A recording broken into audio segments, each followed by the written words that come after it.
नमस्ते। कभी हुआ है आपके साथ ऐसा कि बैंक से पैसे तो कट गए पर वापस नहीं आए, या कोई ऑनलाइन पेमेंट किया हो और वो बीच में ही कहीं अटक गया हो? आज हम आरबीआई की एक ऐसी ही स्कीम के बारे में बात करने वाले हैं जो ठीक इन्हीं परेशानियों को सुलझाने के लिए बनी है। असल में ये एक ऐसा सिस्टम है जो आपके पैसों की सुरक्षा के लिए एक मजबूत ढाल की तरह काम करता है। जरा सोचकर देखिए, आपने ऑनलाइन कोई सामान ऑर्डर किया, पेमेंट भी हो गई, पर ऑर्डर कंफर्म नहीं हुआ और पैसे भी कट गए। अब आप बैंक को फोन करते हैं, फिर पेमेंट ऐप वालों को, और हर कोई आपको किसी और के पास भेज देता है। ये जो उलझन है ना, ये बहुत ही आम है। सालों तक लोगों को यही समझ नहीं आता था कि आखिर शिकायत लेकर जाएं तो जाएं कहां। तो पहले होता क्या था कि फाइनेंशियल शिकायतों के लिए कोई एक ठिकाना ही नहीं था। ये बिल्कुल एक भूल भुलैया की तरह था। बैंक की समस्या है तो इस दरवाजे पर जाओ, पेमेंट वॉलेट की दिक्कत है तो उस दरवाजे पर। चलिए इस पुरानी और उलझी हुई व्यवस्था को थोड़ा और गहराई से समझते हैं। ये देखिए, 2006 में बैंकों के लिए एक अलग सिस्टम था। फिर 2018 में लोन देने वाली कंपनियों यानी एनबीएफसीज के लिए एक दूसरा सिस्टम आया, और 2019 में डिजिटल पेमेंट्स के लिए एक तीसरा। अब आप ही सोचिए, अगर आपका डेबिट कार्ड का पैसा किसी पेमेंट ऐप के जरिए फंस गया है तो आप कहाँ जाएंगे?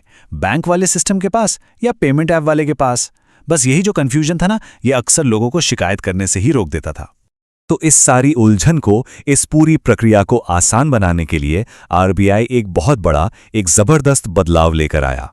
और इसके पीछे का आइडिया बहुत ही सिंपल था। जब देश एक है तो शिकायत का समाधान भी एक ही जगह पर क्यों ना हो। और यही है इस पूरे नए सिस्टम का मूल मंत्र। मतलब अब पहले की तरह 10 दरवाजे खटखटाने की कोई जरूरत नहीं, सिर्फ एक ही दरवाजा है। चाहे आपकी शिकायत एटीएम से जुड़ी हो, क्रेडिट कार्ड से, या फिर किसी मोबाइल वॉलेट से, आपको बस एक ही जगह जाना है। तो 2021 में इस नए सिस्टम को एक नाम दिया गया, आरबीआई की इंटीग्रेटेड ओम्बड्समैन स्कीम। इसका मकसद बिल्कुल साफ था, आपकी शिकायत जल्दी सुलझे, कोई खर्चा ना हो और सबसे जरूरी नतीजा निकले। मतलब अब आपको महीनों तक इंतजार करने या वकीलों पर पैसा खर्च करने की कोई जरूरत नहीं है। और इसकी सबसे अच्छी बात क्या है पता है? कि ये एक तरह का जुरिस्डिक्शन न्यूट्रल हाईवे है आपकी सभी फाइनेंशियल शिकायतों के लिए। मतलब इस बात से कोई फर्क नहीं पड़ता कि आप रहते कहाँ हैं और आपका बैंक कहाँ है। मान लीजिए आप दिल्ली में हैं और आपका बैंक अकाउंट है मुंबई की किसी ब्रांच में। पहले क्या होता, आपको शायद मुंबई के ओम्बड्समैन से बात करनी पड़ती, लेकिन अब आप दिल्ली में बैठे बैठे ही अपनी शिकायत एक ही जगह ऑनलाइन फाइल कर सकते हैं। तो सवाल ये उठता है कि ये जो नया सिस्टम है, ये सुरक्षा कवच, ये है किसके लिए? मतलब कौन कौन से बैंक और कंपनियां इसके दायरे में आती हैं? ये जानना बहुत जरूरी है, क्योंकि ये सीधे सीधे आपके अधिकारों से जुड़ा हुआ मामला है। तो इसका दायरा आप समझिए बहुत बड़ा है। इसमें लगभग सारे बैंक आ जाते हैं, चाहे वो सरकारी हों, प्राइवेट हों या फिर ग्रामीण बैंक हों। फिर वो कंपनियां भी हैं जो लोन देती हैं, यानी एनबीएफसीज। और हाँ, आपके सारे डिजिटल वॉलेट्स जैसे पेटीएम, फोनपे वगैरह।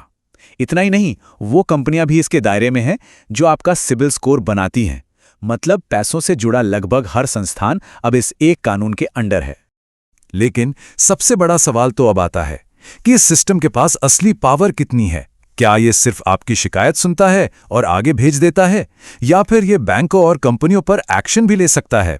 चलिए देखते हैं। देखिए, ओम्बड्समैन के पास सिर्फ आपके पैसे लौटाने की ताकत नहीं है। ये सिस्टम एक बहुत जरूरी बात समझता है, वो ये कि जब आपका पैसा फंसता है ना, तो सिर्फ पैसों का नुकसान नहीं होता, मानसिक तनाव भी होता है। बार बार फोन करना, चक्कर काटना, और ओम्बड्समैन इसी परेशानी के लिए भी मुआवजा दिलवा सकता है। अब जरा इस आंकड़े पे गौर कीजिए, 20 लाख रुपए। जी हां, अगर किसी बैंक या कंपनी की गलती से आपको कोई बड़ा फाइनेंशियल लॉस हुआ है, तो ओम्बड्समैन उस कंपनी को 20 लाख रुपए तक का मुआवजा देने का ऑर्डर दे सकता है। ये एक बहुत बड़ी रकम है, और ये पक्का करती है कि कंपनियां आपकी शिकायत को हल्के में ना लें। और बात यहीं खत्म नहीं होती। सिर्फ नुकसान की भरपाई नहीं, इस पूरे चक्कर में जो आपका वक्त बर्बाद हुआ, जो भागा दौड़ी हुई, जो मेंटल स्ट्रेस हुआ, उसके लिए ओम्बड्समैन 1 लाख रुपए तक का एडिशनल मुआवजा भी दिलवा सकता है। ये दिखाता है कि ये सिस्टम सिर्फ आपके पैसों की नहीं, बल्कि आपके वक्त और मानसिक शांति की भी कद्र करता है। तो सोचिए, जहां पहले शिकायतों का एक उलझा हुआ जाल था, आज वहां एक सीधा, साफ और बहुत शक्तिशाली रास्ता है। आरबीआई की ये स्कीम सही मायनों में ग्राहक को ताकत देती है। तो अगली बार जब भी किसी बैंक या पेमेंट ऐप से कोई दिक्कत हो, तो ये बात याद रखिएगा कि आपके हाथ में एक बहुत मजबूत हथियार है। सवाल अब ये नहीं है कि क्या यह भविष्य है, सवाल ये है कि क्या हम सब अपने इस अधिकार का इस्तेमाल करने के लिए तैयार हैं। अगर ये वीडियो आपको पसंद आया हो तो लाइक जरूर करें, शेयर करें उन दोस्तों के साथ जिन्हें यूपीएससी, लॉ या जनरल नॉलेज की तैयारी करनी है। और हां, सब्सक्राइब करें। आप अपने सुझाव या सवाल नीचे कमेंट में लिख सकते हैं।